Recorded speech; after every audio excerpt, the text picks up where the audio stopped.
Hello दोस्तों, welcome back to my channel Cyber Shield India. अगर आप भी पाइथन प्रोग्रामिंग स्टार्ट कर रहे हैं तो ये वाली वीडियो आपके लिए बहुत ही ज़्यादा इम्पोर्टेंट है।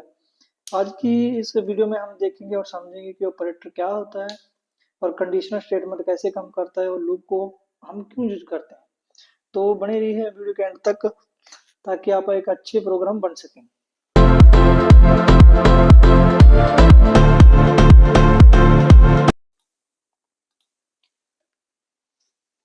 तो दोस्तों, सबसे पहले हम बात करते हैं अरिथमेटिक ऑपरेटर के बारे में। बेसिकली जब भी हमें कोई अपने डेटा पर मैथमेटिक टास्क परफॉर्म करना होता है तो हम इसका यूज करते हैं। इसमें हमारे पास चार तरह के ऑपरेटर होते हैं। प्लस के लिए, माइनस के लिए, मल्टीप्लाई के लिए और डिवीजन के लिए।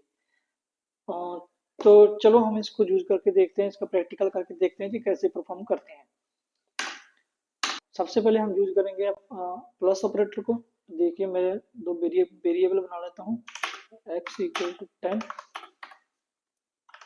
y equal to 20। चलो अभी हम इनको प्रिंट करा के देखते हैं। x प्लस वाई, देखिए हमारे पास वैल्यू आया 13, इन दोनों को प्लस करके। इसी तरह हम बाकी को भी यूज करते हैं।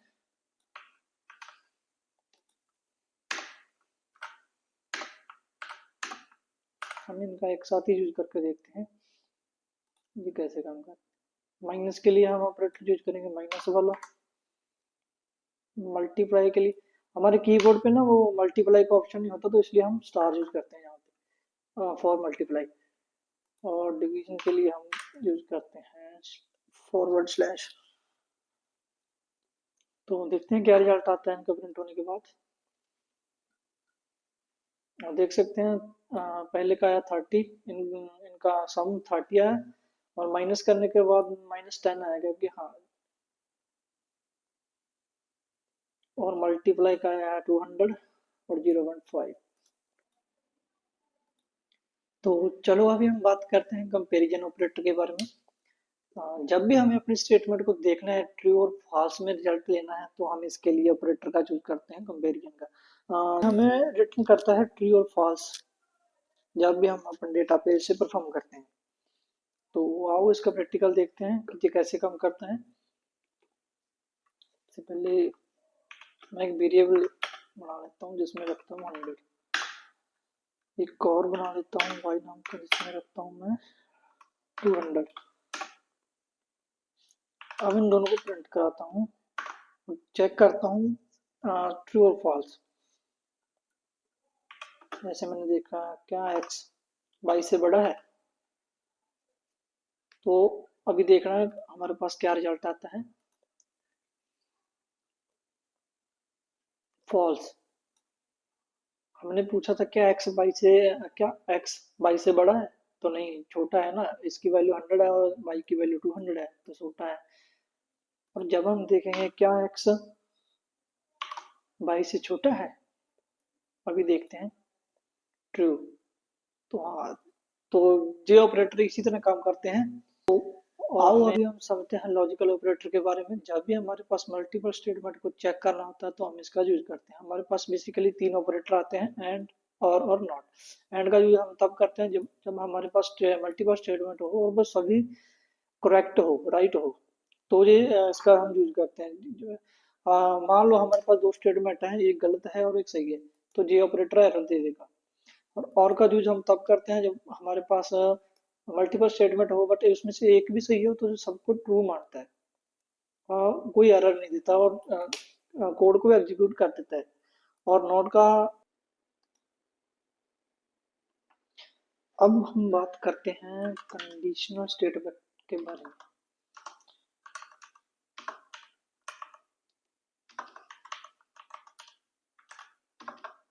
कंडीशनल स्टेटमेंट, इसका कंडीशनल स्टेटमेंट का मतलब होता है जब भी हमें किसी प्रोग्राम को डिपेंडेबल बनाना हो।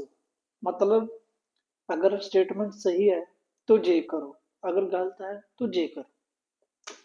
के लिए हम कंडीशनल स्टेटमेंट का यूज करते हैं और हमारे पास जहाँ पे ऑपरेटर आते हैं इफ, एल्स, एल्फ, हमारे पास यहाँ पे 3 ऑपरेटर आते हैं। किसी भी सिंगल स्टेटमेंट को हमें डिपेंडेबल बनाना है तो हम बेसिकली हम इफ और एल्स का यूज करते हैं। लेकिन जब भी हमारे पास मल्टीपल स्टेटमेंट होती है तो हम इल्फ का यूज करते हैं। तो आओ हम प्रैक्टिकल करके देखते हैं कि ये कैसे काम करेगा।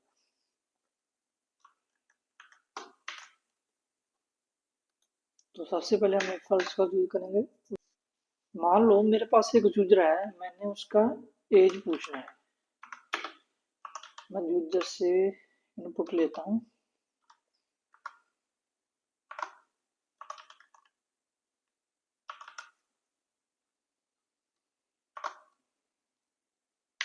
जहाँ पे लिखता हूँ एंटर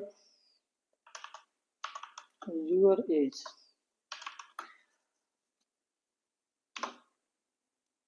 मान लो मैं यूजर से उसका एज पूछ रहा हूँ वोट देने के लिए। अगर वो 18 प्लस है तो वोट दे सकता है, 18 से कम है तो वोट नहीं दे सकता। सिंपल सा प्रोग्राम है।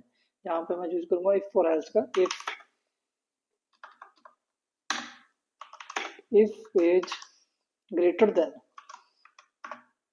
18 तो क्या करो, प्रिंट करो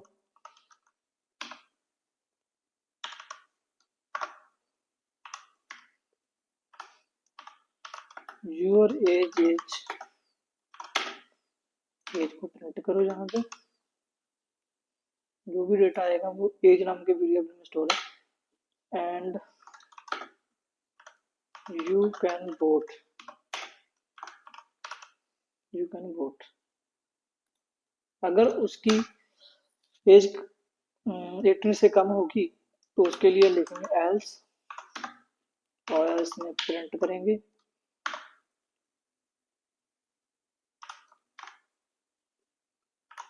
यूर एज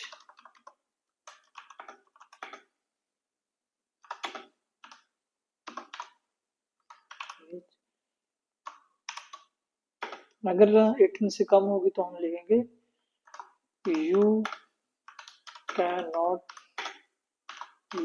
वोट। ये हमारे पास सिंगल स्टेटमेंट है जो जैसे हम ले रहे हैं। जो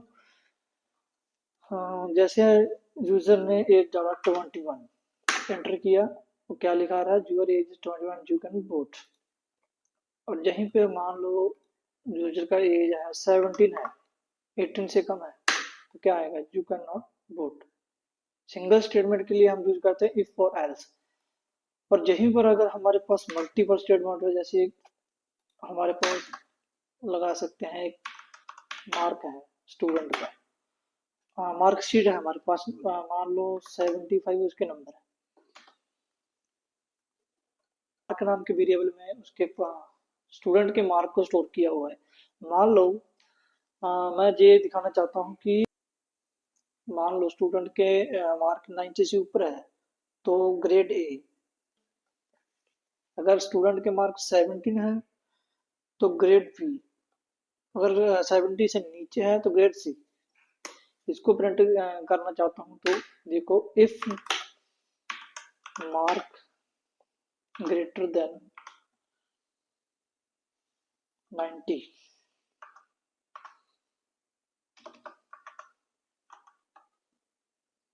प्रिंट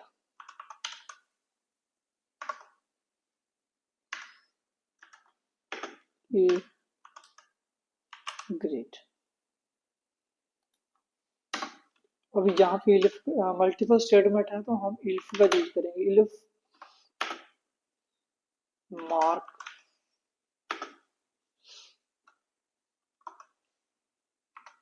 ग्रेटर देन या इक्वल टू है 70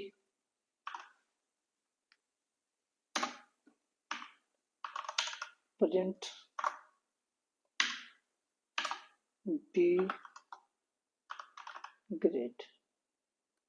थर्ड में आ जाएगा एल्स प्रिंट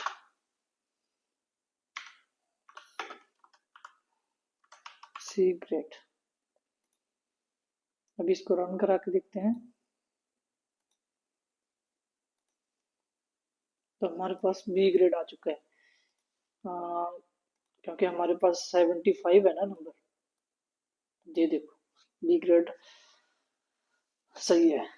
तो ऐसे ऐसे काम करता है कंडीशनल स्टेटमेंट। जब भी हमें किसी भी स्टेटमेंट को डिपेंडेबल बनाना हो, अगर स्टेटमेंट सही है तो ऐसा चले, वरना ऐसा चले, तो हम इसका यूज करते हैं। तो अभी हम पढ़ने जा रहे हैं लूप्स के बारे में। इसके लूप क्या होता है, इसका जो हम करते हैं जब भी हमें किसी भी प्रोग्राम को बार बार चलाना हो, कंटिन्यू बार बार चलाना हो, तो हम इसका यूज करते हैं। इसमें हमारे पास दो ऑपरेटर आते हैं, व्हाइल लूप और फॉर लूप। सबसे पहले हम पढ़ेंगे व्हाइल लूप के बारे में। व्हाइल लूप के बारे में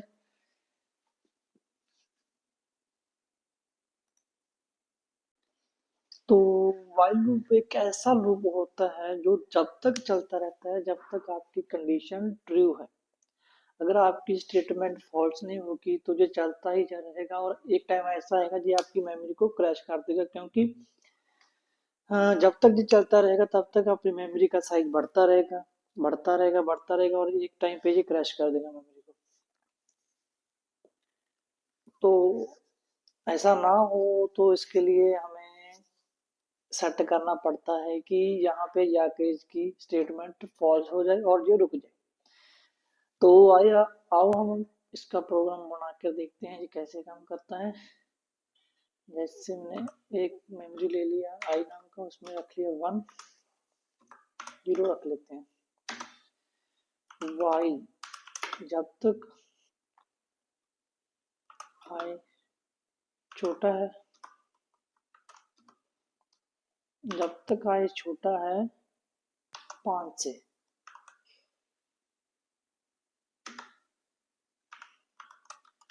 प्रेजेंट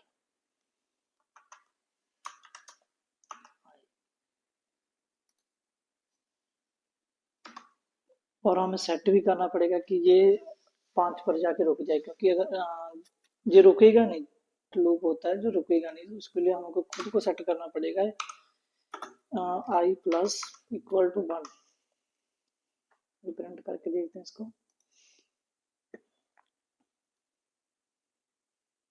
नहीं, 5 बार प्रिंट हुआ, 0 1 2 3 1 4।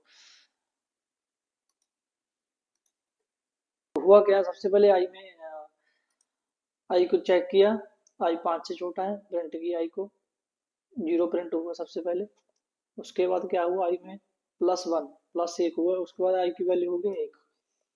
फिर आई गया वाइल लूप में, उसने चेक किया 5 से छोटा है, फिर प्रिंट किया आई को। उसके बाद फिर से आई में बन गया, और वो उसके बाद उसके वैल्यू हो गया 2। फिर आई ने चेक किया वाइल लूप में, देखा 5 से छोटा है, प्रिंट किया। फिर उसकी उसमें एक ऐड 1 ऐड और हुआ, उसके बाद उसका वैल्यू हुआ 3। तो ऐसे करते करते जब तक वो 5 भी ना पहुंच गया तब तक उसने प्रिंट किया। अगर मैं इसको ना यूज करता तो ये चलता ही रहता और इसकी वैल्यू कभी बढ़ती ही नहीं। तो वो 5 से छोटा ही रहता और बार बार प्रिंट होता रहता। तो इसके लिए हमने ये वाला फॉर्मूला यूज किया।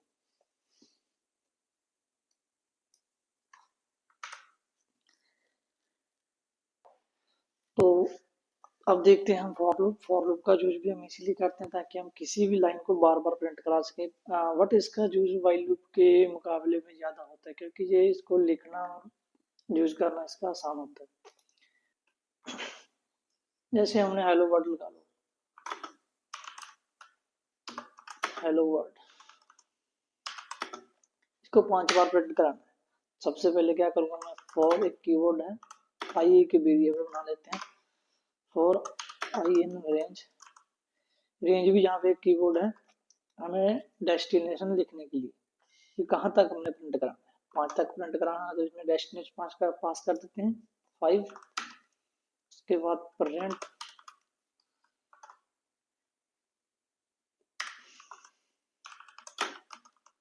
Hello word. तो देखते हैं तो हम लोग देख सकते हैं हमारे पास 5 बार प्रिंट हो गया हेलो वर्ल्ड। 1 2 3 4 और 5। फॉर लूप आसान है, इससे यूज करना इसमें कोई। आज की वीडियो में बस इतना ही काफ़ी है। मिलते हैं नेक्स्ट वीडियो में। वीडियो पसंद आए तो लाइक शेयर और सब्सक्राइब जरूर करें।